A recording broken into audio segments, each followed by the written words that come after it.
viewers! Welcome to a new video where we will be exploring one of the most common problems a lot of singers face. It's called nasality. You might have heard of how people say, stop singing through your nose, sing from your throat. And what does that exactly mean? It's just there, and the answer is right there.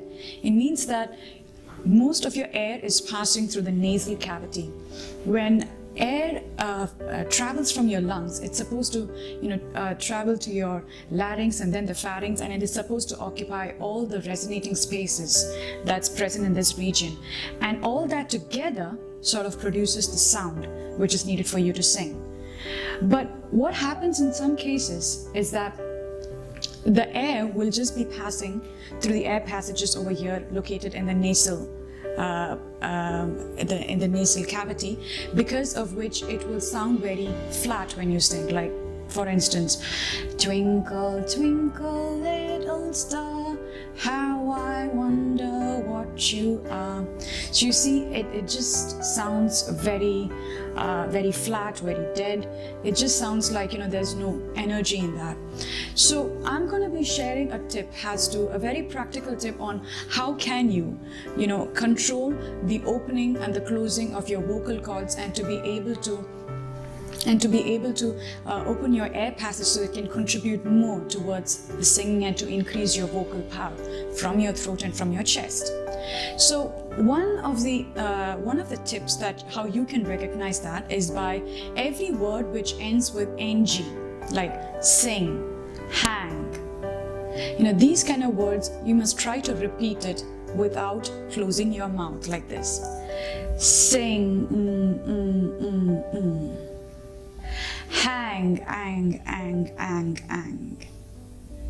So what has happened over here is that your vocal cords were open and then it's slowly closing.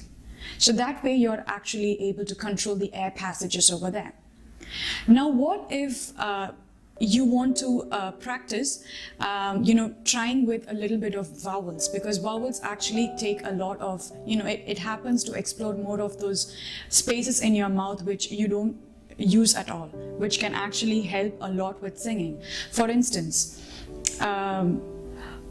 O, A, going to E, going to U, A,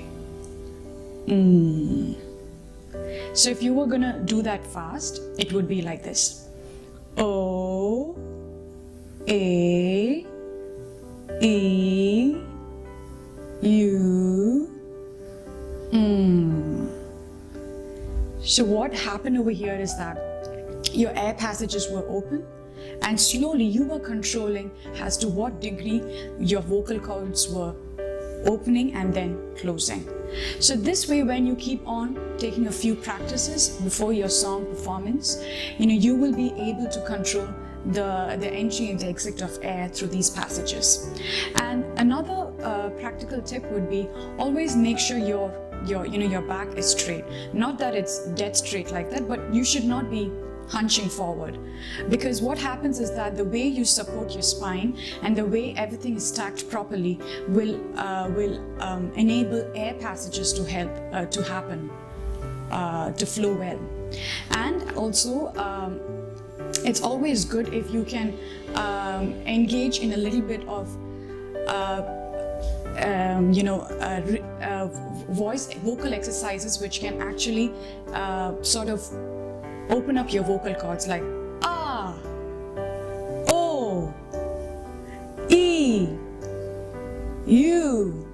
So you're sort of like throwing your voice from your throat, and this sort of like restricts the airflow from your nose, and this sort of engages the voice to concentrate more on this region. So in case this video has been helpful to you, and if you are one of those people who is not able to produce a very articulate and exact voice when you're singing, but you happen to feel that you're always singing in a very nasal pattern, then do try out these exercises, do try out these tips, and if you would like to continue to receive more tips, then do subscribe, give a thumbs up to this video, and I'll catch you later. Thank you.